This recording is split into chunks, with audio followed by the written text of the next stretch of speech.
Hi guys, this is Hardy, and in this video today we will assess your job. So after a decade of experience in consulting, I have created an AI adoption or AI assessment workbook. Now, in this workbook, we will ask ourselves, where will AI be dangerous for our tasks?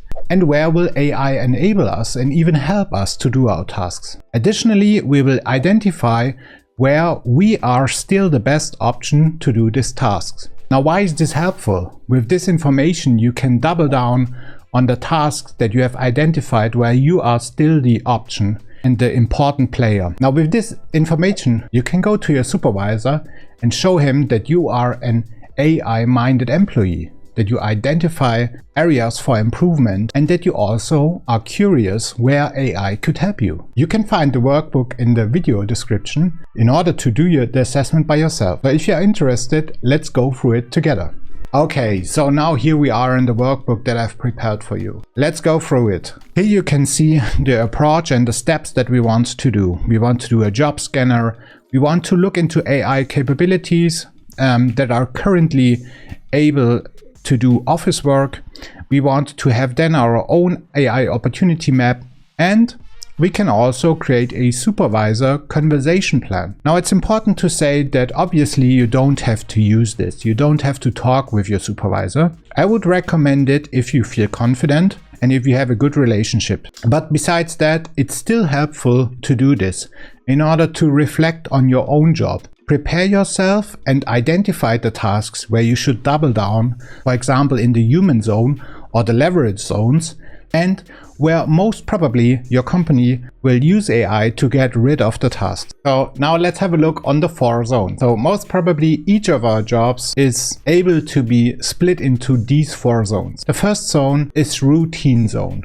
So here are all the repetitive rule-based tasks. Most probably AI can already replace a lot of them, and your company is already implementing AI in order to get rid of these tasks. The second zone is the support zone. Here AI can do 70% of these tasks, but it still needs you. It needs your judgment. You are still the human in the loop. The third zone, which is in my opinion a really important zone, is the human zone. Here most probably AI cannot be helpful in the first place. So these are all trust, relationship, leadership related tasks. If you have identified tasks in this zone, in my opinion, you should double down on these tasks and try to improve your skills and use your skills within this area. Now, last but not least, it's the leverage zone. Here we use AI in order to outperform everybody else. So we can really leverage with the usage of AI. We can enhance and improve our processes massively. Now let's have a closer look on our job. Now here you can see the job scanner. So before we go into detail, I really want to ask you to focus on your 80%. Really just write down 7, 10, 12 tasks. Your 80%. Focus on the main workload. And here you can write down your tasks. You should also somehow ballpark how many hours per week you use for this task, and then try to zone out the circle where this task is related to.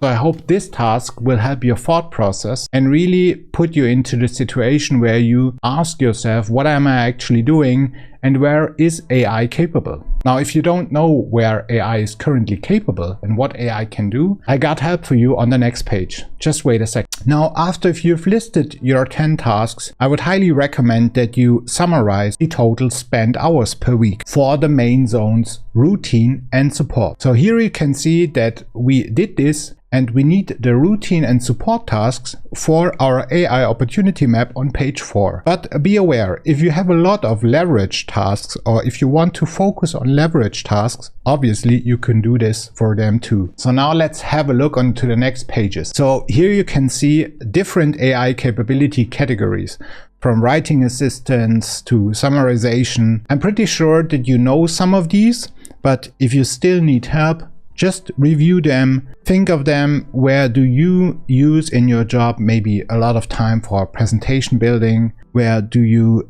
do a lot of translation work, etc. And additionally to these capabilities, you have a short explanation what it does and some examples. So I put them here in order to hopefully help your thought process, get an inspiration, and make this assessment for you easy. So if you've identified capabilities where you said to yourself, well, actually that would be really nice and this would be really helpful and would help my 80% workload, circle them, right?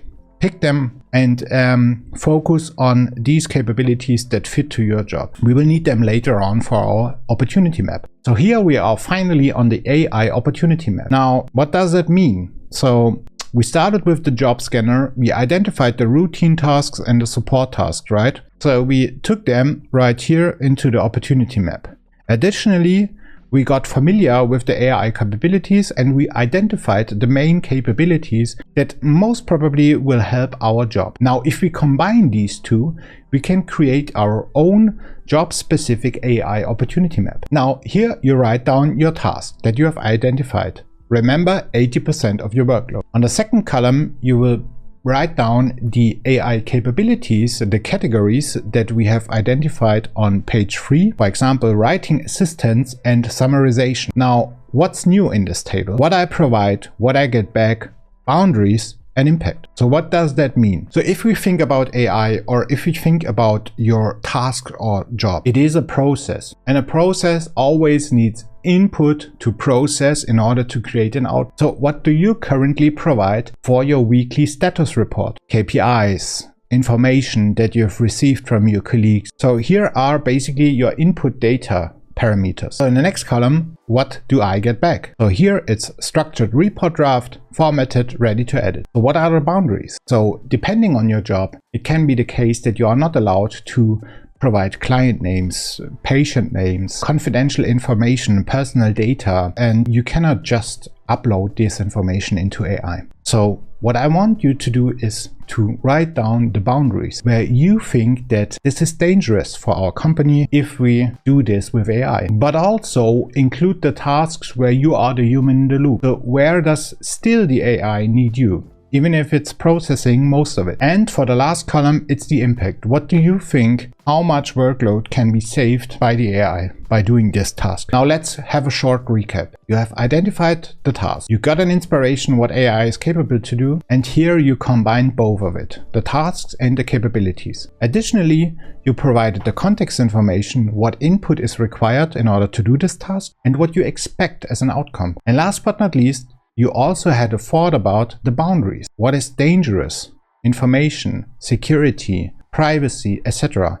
And also where it is still required for your brain, for your knowledge and your experience. So here we have summarized everything that we have identified so far. So let's look onto the next page. So here is the Supervisor Conversation Plan. As I told you so far, you don't have to talk to your supervisor. If you have a good feeling, I would actually highly recommend it, because in my experience as a consultant, most supervisors are really looking forward to employees that think one step ahead and that really care about their jobs and think how can their job be improved. Depends on you, and don't be scared. If you don't feel comfortable, just don't do it.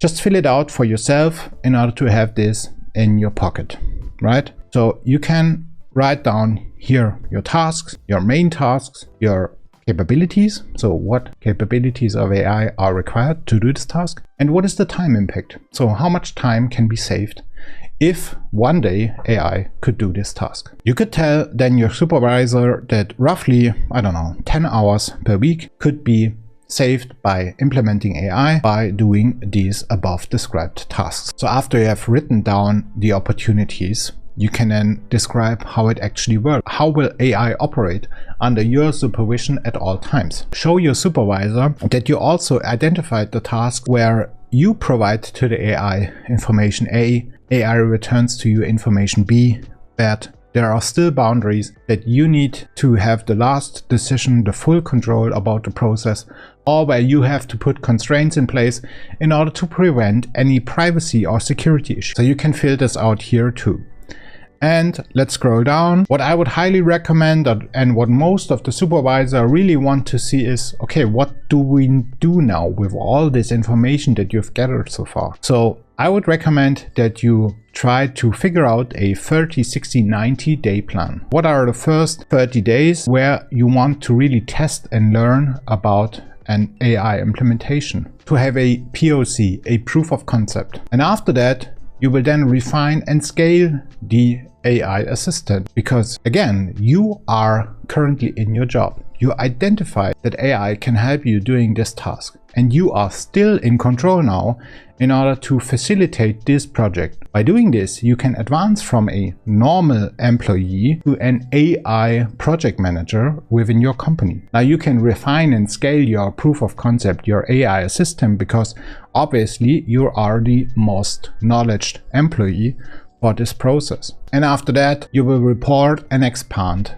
on this initiative. So here you can give an estimate that if you have implemented task ABC with the AI assistant 1, 2, 3 and the estimated hours per week, that you will be freed for, I don't know, 15 hours per week that you can then reinvest into higher value work. For example, higher value work could be more customer relationship management, right? Go to the customer, go to the client, talk to them, call them, and do more sales activities. This also shows your supervisor that you did not just think about where can you get replaced, but also where can you generate with this time more value for the company. And for the last step on this document in the supervisor plan, you are going to your supervisor in order to ask and request something. So here you can ask your supervisor what you need from them. I would highly recommend to start small, because I can tell you that most probably your supervisor, if you ask them for $10 million, they're not willing to give it to you. Write down all the AI capabilities or even the tools, if you are aware, that you need in order to enable your tasks that you have identified and described above. Write down if you need any budget, and keep in mind, budget is also time. So if you really want to implement a proof of concept and you really want to have 10 hours a week, in order to create this AI assistant, you should ask for your time. And then of course you can also agree on a check-in date. This really helps your supervisor to have a good feeling on your commitment, right? You maybe commit to update him or her after 1 week, 2 weeks, whatever the check-in date is. So, and that's it for the workbook. I really tried to provide all the information that I've gathered in several companies over the last 10 years in consulting. I really tried to do this job assessment as small as possible, but as detailed as required. So now let me tell you something of 10 years of consulting. I can tell you, if you do this workbook, if you go through it, really reflect your job, the tasks that you do. Be creative. Think where you could, develop your job, right? What could be the next stage for you? Talk to your supervisor. Be interested and be active. You are basically doing the job that consultants are doing. So what we do is most of the times we do assessments like these, not with this 4 pages, obviously, and with more details, with numbers, facts and figures.